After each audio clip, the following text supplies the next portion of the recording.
Valence shell electron pair repulsion theory, इस theory वाले कहते हैं, ज़्यादातर ये एक थ्योरी है जो शेप ऑफ मॉलिक्यूल को एक्सप्लेन करके देता है। तो इसमें ये कहते हैं कि जो सेंट्रल एटम होता है जो मल्टीवैलेंट हो और उसके साथ बॉन्डेड एटम हैं, for example these are those bonded atoms. तो ये कहते हैं कि सेंट्रल एटम के इर्द गिर्द इलेक्ट्रॉन पेयर्स होते हैं और वो इलेक्ट्रॉन पेयर दो किस्म के हैं। एक जिनसे ये बॉन्ड बना हुआ है ये इलेक्ट्रॉन पेयर, और दूसरे जो बॉन्डिंग में इस्तेमाल ना हुए हों, नॉन बॉन्डेड या लोन पेयर। तो एक हैं बॉन्ड पेयर, ये हुए बॉन्ड पेयर, और ये दो जो हैं दीज आर लोन पेयर। अब मॉलिक्यूल में ये इलेक्ट्रॉन पेयर रिपल्शन करते हैं, इस तरह रिपेल करते हैं कि इनमें डिस्टेंस मैक्सिमम हो जाए और रिपल्शन कम से कम हो जाए। तो रिपल्शन ऑर्डर ये होगा कि लोन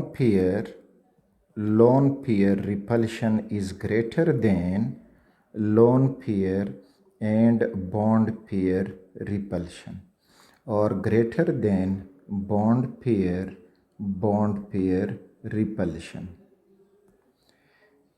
यानी लोन पेयर में ज़्यादा डिस्टेंस बनेगा बनिस्बत लोन पेयर बॉन्ड पेयर के, और यहाँ पे ज़्यादा डिस्टेंस बनेगा बॉन्ड पेयर के मुकाबले में। तो इस तरह से हम मॉलिक्यूल की ओवरऑल ज्योमेट्री फाइंड कर सकते हैं। हमें उसके इर्द गिर्द इलेक्ट्रॉन पेयर्स मालूम हों, लोन पेयर्स मालूम हों, तो उनकी मदद से हम फिर ये मॉलिक्यूल का जो शेप है वो एनालाइज कर सकते हैं, उसको ड्रॉ कर सकते हैं। कुछ एग्जाम्पल से इसको मज़ीद प्रैक्टिस करते हैं। विस्पर थ्योरी अब हमें शेप्स ऑफ मॉलिक्यूल के बारे में बताता है, तो वो डिपेंड करेगा टोटल जो इलेक्ट्रॉन पेयर्स हैं अराउंड दी सेंट्रल एटम। तो अब अगर ये इलेक्ट्रॉन पेयर दो हैं और दोनों बॉन्ड पेयर्स हैं, तो मीन्स कि ये सेंट्रल एटम हुआ, सपोज करें दिस इज़ सेंट्रल एटम, और ये वो दो बॉन्डेड पेयर हैं जिससे ये दो एटम इसके साथ जुड़ गए हैं। So we got a linear geometry, इसको हम लीनियर जियोमेट्री या लीनियर शेप कहेंगे। अब अगर इलेक्ट्रॉन पेयर 3 हैं और वो तीनों बॉन्ड पेयर्स हैं, तो फिर हमारे पास ये सेंट्रल एटम हो जाएगा, और तीनों बॉन्ड पेयर होने की वजह से इनमें इक्वल रिपल्शन होगी, एक दूसरे से इक्वल डिस्टेंस पे मौजूद होंगे, और इस तरह से ये जो शेप बन जाएगा ये ट्राइगोनल प्लेनर कहलाएगा, ट्राइगोनल प्लेनर।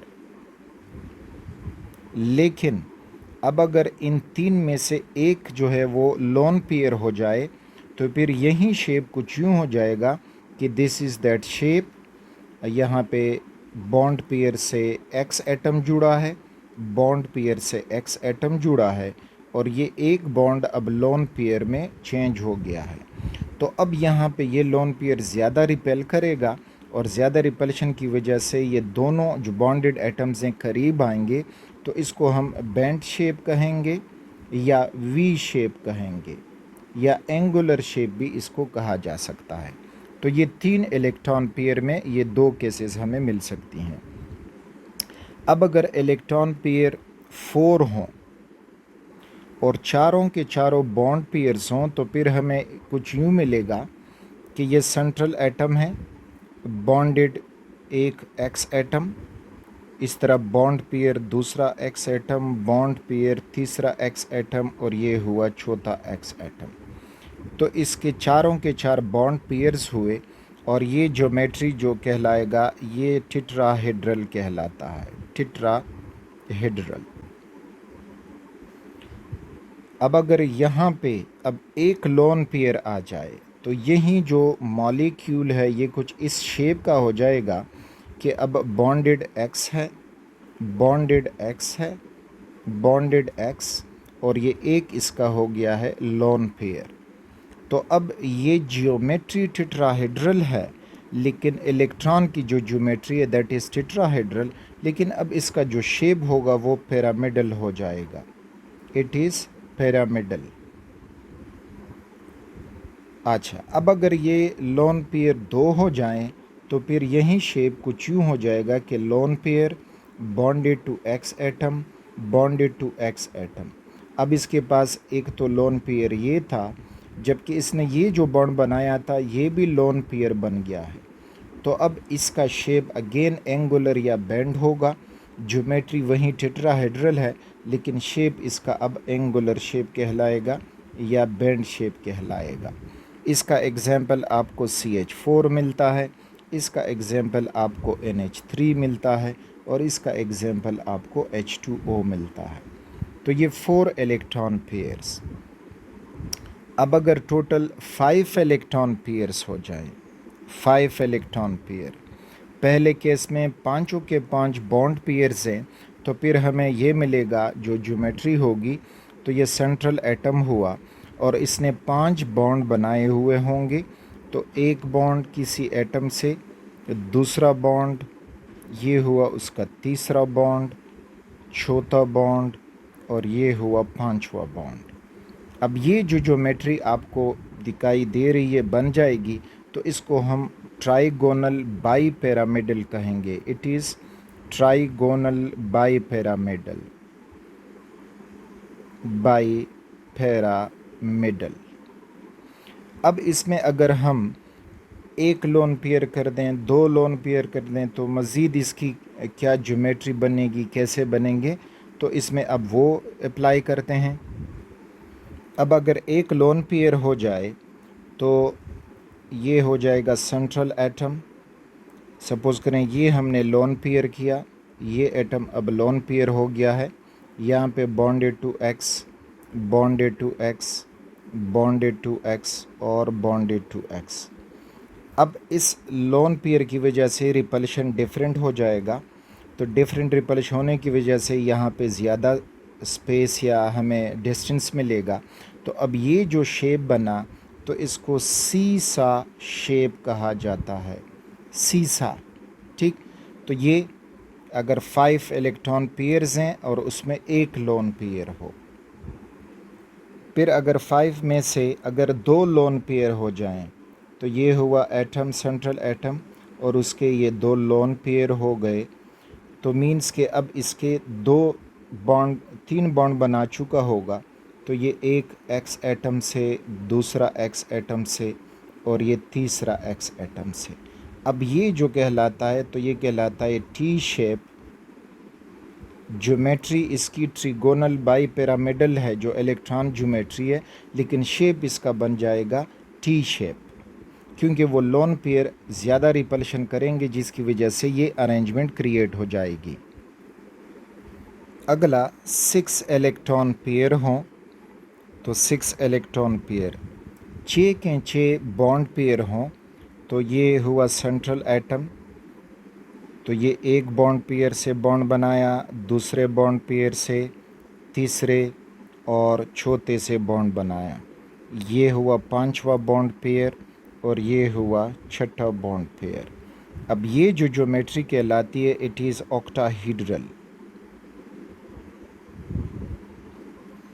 अब अगर इसमें एक लोन पेयर आ जाए, तो एक लोन पेयर आने से फिर इसकी क्या ज्योमेट्री हो जाएगी, तो अगेन अब देखें शेप हो जाएगा। तो दिस इज़ दैट वन। अब ये जो ऊपर बॉन्ड बना था, ये लोन पेयर हो गया है। बाकी उसी तरह ही अरेंजमेंट आप कर दें, सारी अरेंजमेंट उसी तरह ही होगी। अब ये जो ज्योमेट्री है, इसको कहते हैं स्क्वायर पिरामिडल,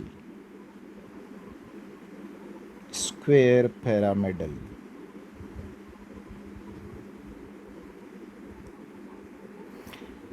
नेक्स्ट, अगर इन 6 में से 2 लोन पेयर बन जाएं, तो अगेन ये ज्योमेट्री अब ये बन जाएगा कि सेंट्रल एटम हुआ, bonded to X, bonded to X, bonded to X और बॉन्डेड टू एक्स।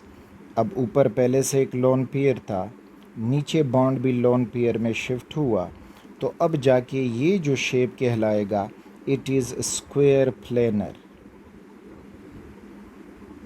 तो ये स्क्वायर प्लेनर ज्योमेट्री इसकी होगी।